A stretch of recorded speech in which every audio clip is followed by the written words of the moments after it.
Hello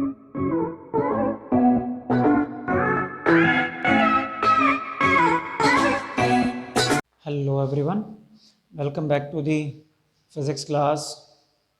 So today we are going to discuss the topic angle of contact. So what is angle of contact? Let us discuss. Topic is angle of contact. What is angle of contact? Let us discuss now. You may have seen the droplets of water on grass in winter morning. जैसे सर्दियों का मौसम अब आ चुका है, तो जो घास होगी या प्लांट्स होते हैं उनके पत्तों के ऊपर आपको ना सुबह सुबह पानी की थोड़ी थोड़ी बूंदें हल्की हल्की दिखाई देते हैं, जिसको हम ओस कहते हैं.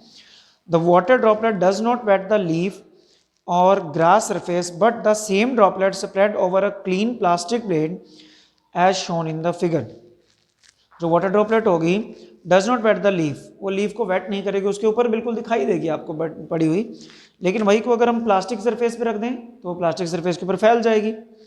Late theta be the angle of contact between the liquid and solid as shown in the figure.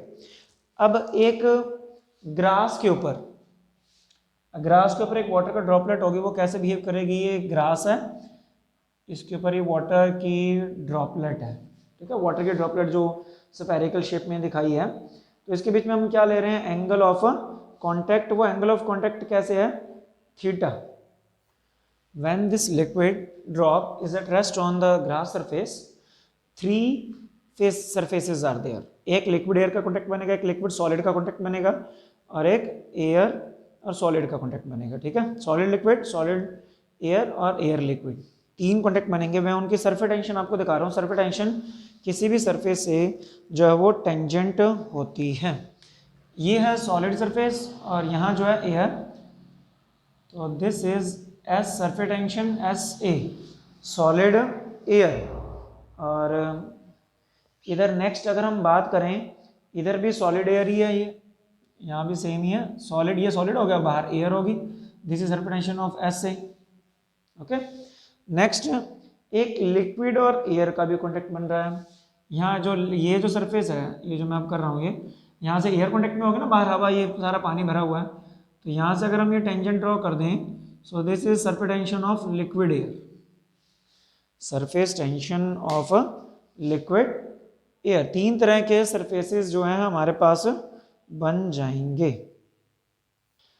अगर हम इसी ड्रॉपलेट्स की बात अब कहाँ करें? एक प्लास्टिक के सरफेस पे. प्लास्टिक की सरफेस पे ये स्फेरिकल नहीं होती, थोड़ी फैल जाती है. जो ड्रॉप होती है ये लिक्विड की ड्रॉप है जो कुछ स्प्रेड हो चुकी है. यहाँ तीन सरफेसेस अगर हम इस पे बनाएं तो क्या क्या बनेंगे हमारे पास? ये जो सरफेस टेंशन बनेगी दैट इज सॉलिड एयर. यहाँ से सॉलिड है ये सरफेस और ऊपर एयर है, सॉलिड और एयर कॉन्टैक्ट में आ रहे हैं. यहाँ इससे टेंजेंट ड्रॉ करोगे, this will be S liquid air. अंदर लिक्विड है, बाहर एयर है, लिक्विड से एयर का कॉन्टैक्ट सरफेस हो गया, इंटरफेस. और इस तरफ अगर आप बात करोगे तो ये आपके पास बनेगा सॉलिड एंड लिक्विड. यहाँ से अगर आप बात करो तो ये क्या बन रहा है? एयर, प्लास्टिक और लिक्विड कॉन्टैक्ट में आ रहा है, this is solid liquid. The angle between the solid and liquid from the liquid side, this is angle theta. This is the angle theta जो सॉलिड और लिक्विड सरफेस के बीच में बन रही है. What is this angle is theta.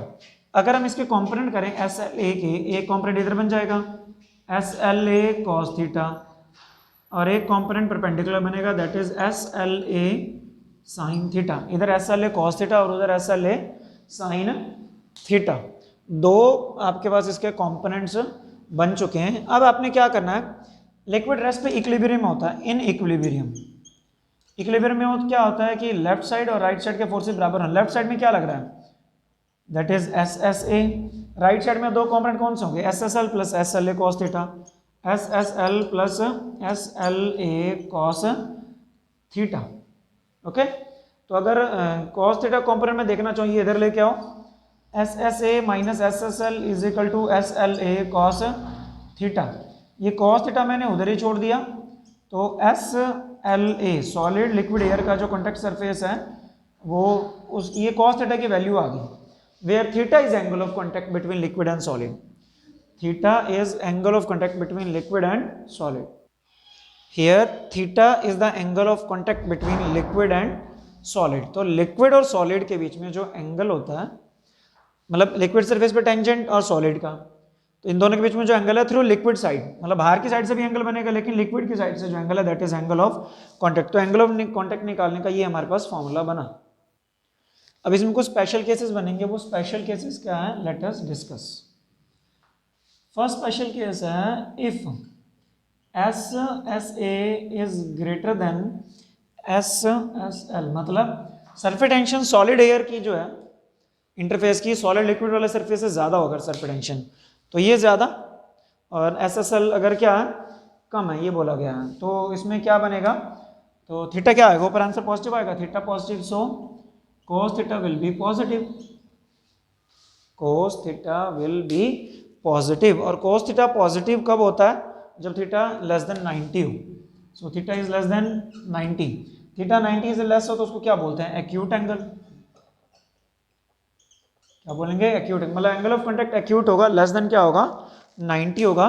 This is the case water plastic surface, water glass interface in which liquid molecules are attracted strongly to those solid molecules as compare to themselves. Theta अगर acute होगा, theta acute होने का मतलब क्या है कि solid liquid को अपनी तरफ ज्यादा अट्रैक्ट कर रहा है, सॉलिड लिक्विड को अपनी तरफ क्या कर रहा है, ज्यादा अट्रैक्ट, मतलब लिक्विड लिक्विड के मॉलिक्यूल्स के बीच में जो कॉन्टैक्ट फोर्स है वो कम है और सॉलिड और लिक्विड में फोर्स ज़्यादा है. लिक्विड लिक्विड का कोहेशन फोर्स होगा, लिक्विड सॉलिड का एडेशन होगा, मतलब कोहेशन का फोर्स कम होगा, एडेशन का फोर्स ज़्यादा होगा इस केस में. Here is cohesive force of liquid is smaller than the adhesive force solid में, दस लिक्विड वेट्स द. अब एडेशन का फोर्स ज़्यादा, एडेशन का फोर्स ज़्यादा का क्या मतलब है, जो लिक्विड है, सॉरी लिक्विड जो है वो किसी दूसरे मॉलिक्यूल के साथ में फोर्स ज़्यादा बनाएगा as compare to the same molecule. दूसरे के साथ बनाने का मतलब अगर पानी है वो ग्लास के कंटेनर में है तो ग्लास के साथ फोर्स ज़्यादा बनाएगा, तो ग्लास के सरफेस के ऊपर चिपकेगा, मतलब उस सरफेस को वेट करेगा. तो इसका मतलब अगर जिस लिक्विड का angle of contact less than 90 हो तो वो क्या करेगा, वो liquid wet the solid surface, वो सॉलिड सरफेस को क्या करेगा, वेट करेगा. जिस कंटेनर में आपने उसको डाला हुआ है, wet the container, walls of container, container की वॉल्स को वो क्या करेगा, वेट करेगा. इसमें अगर हम सेकंड केस देखें, if S S A is less than S S L, तो cos थीटा क्या आता है इस टर्म से अगर हम देखें, नेगेटिव आता. अगर नेगेटिव आता तो इसका मतलब theta is greater than 90, theta is greater than 90 मतलब ऑब्ट्यूज एंगल.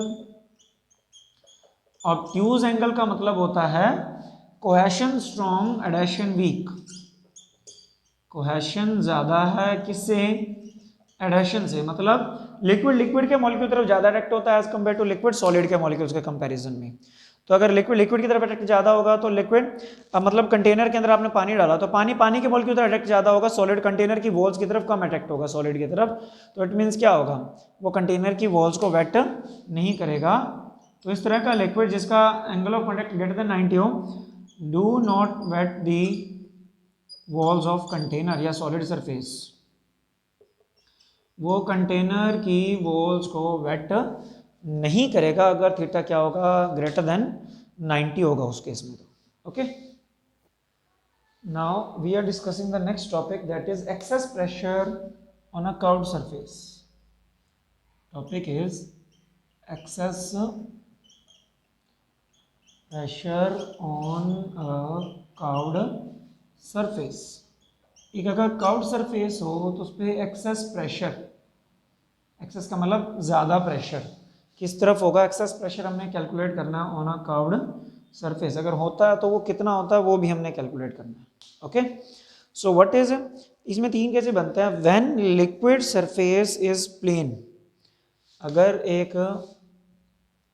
प्लेन सरफेस है, मान लो लिक्विड का जो सरफेस है, कंटेनर में आपने लिक्विड लिया हुआ है, उसका जो अपर सरफेस है, जैसे ये लिक्विड है, एक कंटेनर के अंदर आपने क्या लिया हुआ है, लिक्विड, इसका जो ये अपर सरफेस है ये क्या है, प्लेन है. तो फर्स्ट केस आता है अगर लिक्विड का सरफेस क्या हो, plane, molecules m on the liquid surface is attracted equally on all the sides, resultant force due to surface tension is 0. तो ये एक मॉलिक्यूल है m, इसको दोनों तरफ मॉलिक्यूल्स इक्वली अट्रैक्ट करेंगे तो इसके ऊपर नेट फोर्स जो होगी that will be 0, surface tension 0.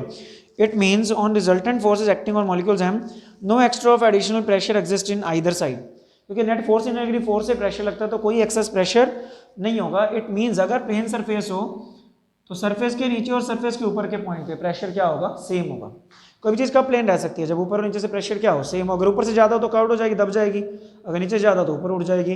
तो प्लेन का मतलब अपर और लोअर जो प्रेशर है वो क्या रहेगा, same. No extra additional pressure on either side, there is no excess pressure on a plane liquid surface. तो लिक्विड सरफेस पे कभी भी कोई भी एक्सेस प्रेशर नहीं होता, एक्स्ट्रा प्रेशर नहीं होता, कहने का मतलब.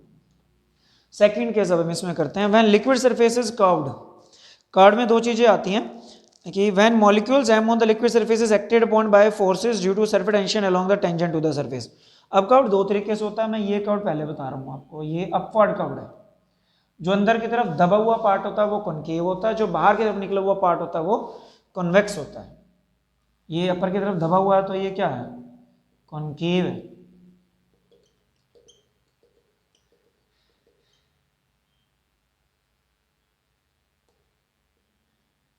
लिक्विड का जो सरफेस है वो थोड़ा ऊपर की तरफ दबा हुआ है तो ये कॉनकेव फ्रॉम इनसाइड है. तो इस पे एक ये मॉलिक्यूल है, इस पे एक सरफेस टेंशन इधर लगेगी, एक सरफेस टेंशन इधर लगेगी. मतलब m मॉलिक्यूल्स को अट्रैक्ट करने वाले कंपोनेंट्स दो हैं, एक इधर एक इधर. ये आपस में कैंसिल तो करेंगे नहीं क्योंकि अपोजिट साइड में नहीं है.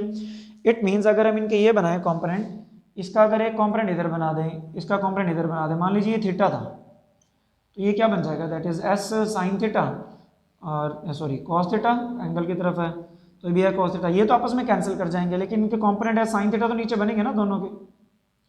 तो इट मीन्स ये तो आपस में क्या कर गए, ये कंपोनेंट तो लेफ्ट और राइट में है, आपस में कैंसिल करके इक्वल एंड अपोजिट. तो नेट जो फोर्स है इसमें कहाँ लगा, डाउनवर्ड्स. नेट जो फोर्स है वो क्या लगा, downward. Vertical component of force adds up and gives to resultant force. Direction resultant force which is acting the curved surface is towards the centre of curvature of the curve. जो इस curve का centre होगा इधर होगा कहीं, तो centre की तरफ हमेशा नेट फोर्स लगेगी. When for a concave surface, convex surface, the resultant force is directed inward और डाउनवर्ड. ये कॉन्वेक्स सरफेस है जो ऊपर से देखने पर कॉन्वेक्स है. This is convex surface. Convex surface में नेट फोर्स कहाँ लग रही है, डाउनवर्ड लग रही है. Molecules on the surface are in equilibrium, therefore downward resultant force with surface tension is convex surface must be balanced by excess pressure on the concave side of. अच्छा, इसका मतलब नेट फोर्स इसको कहाँ खींचना चाह रही है, नीचे. अगर इसको नीचे खींचे मॉलिक्यूल नीचे आएगा, ये तो इसको बैलेंस करना है अब हमें. मतलब एक मॉलिक्यूल नीचे खींच रहा है ग्रेविटी की वजह से, हमें उसको बैलेंस करना है. तो एक्सेस प्रेशर कहाँ लगना चाहिए, मतलब इधर ज्यादा प्रेशर होगा, ऊपर कम होगा तो ज्यादा प्रेशर लगेगा इधर से. जो वेट नहीं जिसको नीचे खींच रहा है उसको प्रेशर क्या करेगा, बैलेंस करेगा. इट मीन्स एक्सेस प्रेशर कौन सी साइड होना चाहिए, कॉनकेव साइड. यहाँ से ऊपर की तरफ एक्सेस प्रेशर लगेगा तो वो मॉलिक्यूल को जो नेट फोर्स लिक्विड के नीचे खींच रही है उसको बैलेंस कर देगा. So net force will be in concave side. और अगर हम ये कॉन्वेक्स सरफेस था, अगर इसी में कॉनकेव सरफेस की अगर हम बात करें, थर्ड केस जो हमारा बनेगा वो सरफेस ऐसे है, ये कंटेनर है और इसमें लिक्विड भी है.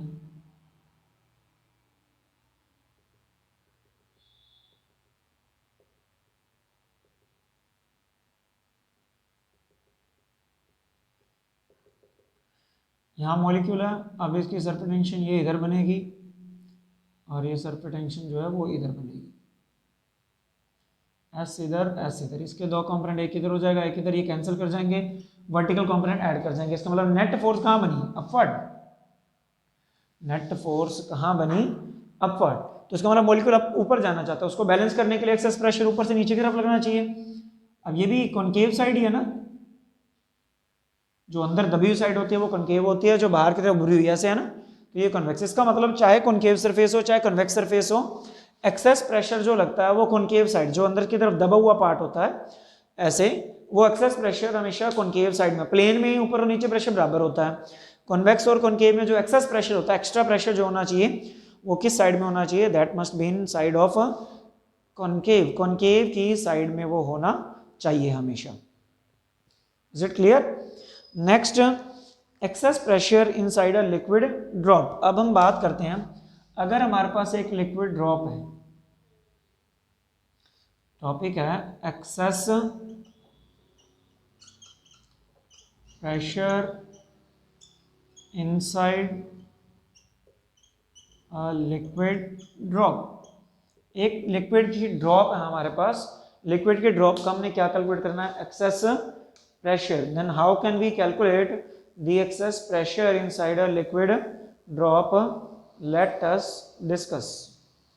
वो क्या, देखो अब एक लिक्विड ड्रॉप अंदर से भरी हुई होती है, वो पानी के साथ में सारी फिल्ड होती है। We know that liquid drops spherical in shape due to force of surface tension. ये स्फेरिकल में आपके पास क्या बन गई? Liquid drop. इसमें डाउनवर्ड फोर्स कहाँ लगेगा? नीचे लगेगा। एक टेंशन इधर, सब टेंशन इधर, नेट डाउनवर्ड फोर्स। तो एक्सेस प्रेशर अंदर की तरफ से लगना चाहिए।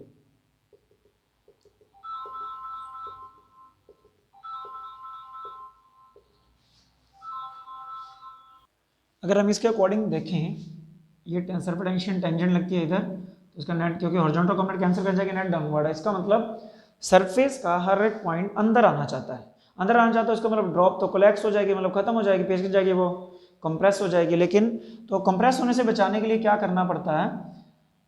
लिक्विड के अंदर, मतलब ड्रॉप के अंदर प्रेशर ज़्यादा होगा, अंदर प्रेशर ज़्यादा होगा पहले तो। What is R? R is radius of the liquid drop. Outside pressure P O है, inside pressure P I. P I means total pressure inside, और पी ओ का मतलब टोटल प्रेशर आउटसाइड। कहाँ प्रेशर ज़्यादा होना चाहिए? ज़्यादा प्रेशर होना चाहिए इनसाइड। तो एक्सेस प्रेशर क्या होगा? एक्सेस प्रेशर बना P I minus P O, क्योंकि ज़्यादा अंदर होना चाहिए, आउटसाइड कम होना चाहिए, तो ज़्यादा में से कम वाला माइनस किया, that is excess pressure inside the liquid drop. Liquid drop का इनसाइड एक्सेस प्रेशर कितना बनेगा? ओके अब एक्सेस प्रेशर अंदर से क्या कर रहा है? ड्रॉप को बाहर की तरफ ऐसे करेगा एक्सपेल, मतलब बाहर की तरफ ये लग रहा है, ऐसे इधर लग रहा है, इधर लग रहा है, ये इधर और ये इधर। एक्सेस प्रेशर P हमने उसको डिनोट किया एक्सेस प्रेशर को, तो P is equal to P I minus P nought है। एक्सेस प्रेशर को जो वर्क डन कर रहा है वो हमने वर्क डन कैलकुलेट करना है। Work done by excess pressure. Work done क्या करेगा? अब एक्सेस प्रेशर अंदर से उसको फुलाएगा बाहर की तरफ, तो क्या होगा? उसकी रेडियस इंक्रीज हो जाएगी, फूल जाएगी जो है। रेडियस कितनी इंक्रीज होगी? Delta R. डेल्टा आर क्या है? Increase in radius. ड्रॉप की जो रेडियस है वो इंक्रीज हो गई, दैट इज डेल्टा आर। तो work done by excess pressure, excess pressure का वर्क डन। अच्छा वर्क डन ऐसा होता है क्या? वर्क डन होता है फोर्स इनटू डिस्प्लेसमेंट, डिस्टेंस। अब डिस्टेंस कितना कवर हुआ है? डिस्टेंस तो कवर हुआ है डेल्टा आर। अब हमें चाहिए यहाँ पे फोर्स। फोर्स क्या होता है? Pressure into area. फोर्स क्या होगा? That is pressure into area. Pressure P excess pressure into area of the spherical drop जो ओरिजिनल था, that is 4 pi R square. So force is equal to pressure into area, area of the drop is 4 pi R square. Okay but this work done increases the radius of the drop, so radius increases though surface area also increases, and work done is stored as energy in the body. Work done energy में convert होता है। तो यहाँ क्या हुआ है कि work done ने एरिया को इंक्रीज किया, तो इट मीन सरफेस एरिया जो इंक्रीज हुआ उसकी जो एनर्जी बनेगी that is equal to work done. तो पहले सरफेस एनर्जी देख लेते हैं भी कितनी बनती है, और सरफेस एनर्जी कल हमने रिलेशन भी किया। जो सरफेस एनर्जी होती है that is increasing surface area into surface tension, delta A increasing surface area into surface tension. Surface tension होता था total energy divide by increase in surface area. तो सरफेस एनर्जी क्या आ गई? अब हम सरफेस एनर्जी निकालते हैं, ई एस लिख लेंगे। एरिया इंक्रीज क्या होगा? Final surface area minus initial. Final क्या होगा? 4 pi R plus delta R का square minus 4 pi R square, ये increase in area into surface tension. Surface tension को हम एस लिख रहे हैं, इनटू क्या आ जाएगा? सरफेस टेंशन, उसको क्या लिख रहे हैं हम? एस। ओके तो अगर हम इसको सॉल्व करें कि आर प्लस डेल्टा आर का स्क्वायर ओपन करें तो ये हमारे पास आएगा that is 8 pi R delta R into S. Delta R को नेगलेक्ट कर देंगे, डेल्टा आर स्क्वायर को नेगलेक्ट करना। Delta R increase in radius है, रेडियस बहुत कम इंक्रीज हुई है, मतलब डेल्टा आर बहुत छोटी वैल्यू, छोटी वैल्यू का स्क्वायर और छोटा हो जाता है।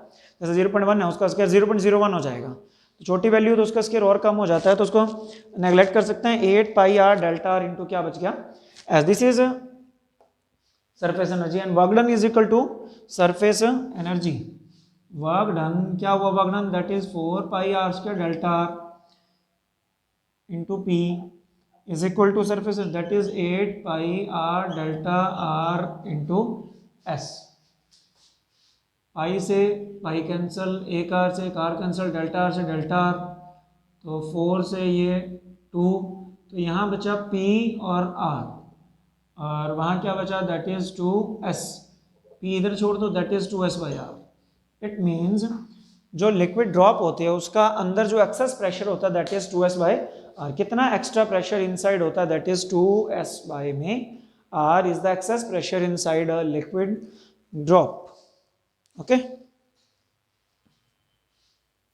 अगर हम इसी में सोप बबल की बात करें, excess pressure inside a soap bubble. अब बबल और ड्रॉप में फर्क क्या है, बाकी डायरेक्शन सबको सेम ही रहेगी। लिक्विड में, ड्रॉप में अंदर पानी होता है, बाहर मान लो एयर है, ठीक है। बबल में अंदर भी खाली होता है, बाहर भी वो खाली है, मतलब बबल अंदर भी एयर होती है, बाहर भी एयर होती है, उसमें 2 फ्री सरफेसेस होती है। जहाँ पे लिक्विड को एयर टच कर रही हो वो फ्री सरफेस है। ड्रॉप में एक बबल एक फ्री सरफेस होता है, तो उसका 2S बाई आर। अगर बबल की बात करें उसमें 2 फ्री सरफेसेस होते हैं, तो उसमें जो टोटल एक्सेस प्रेशर आ जाएगा इसका डबल हो जाता है that is 4S by R. Soap bubble के अंदर, अगर सोप बबल एयर में है, अगर सोप बबल कहाँ है, इन एयर, तो बबल के अंदर भी एयर बाहर भी एयर, तो इसका मतलब 2 फ्री सरफेस हो गए। लिक्विड को एयर 2 जगह से टच कर रही है, बाहर से भी अंदर से भी, तो जितना प्रेशर आपका आया उससे डबल हो जाता है। अगर सोप बबल इन वाटर होती या सोप बबल इन लिक्विड होती, अगर सोप बबल इन लिक्विड होती तो लिक्विड में क्या, अंदर पानी के अंदर बबल है, तो अंदर तो उसके एयर है बबल के, लेकिन बाहर तो लिक्विड है ना, तो एक फ्री सरफेस है, तो उसमें एक्सेस प्रेशर क्या आता है that is 2S by R. उसका एक्सेस प्रेशर क्या रहता है दैट इज 2S बाई में आर। डेरिवेशन में क्या हो जाएगा, जो सरफेस एरिया इंक्रीज होता है दैट डबल कर देना उसको, यहाँ पे ये जो आएगा यहाँ पे 2 इंटू आ जाएगा, क्योंकि 2 फ्री सरफेस हैं, 2 कर दोगे ये 16 हो जाएगा, 16 को यहाँ सॉल्व करोगे तो 4S बाई आर आ जाएगा। Okay, so this was access pressure inside curved surfaces. So this was all about the today's concept. I hope you all understood. Do practice, do prepare notes, and we will discuss the capillary action in the upcoming lecture. Till then, thanks and have a nice day.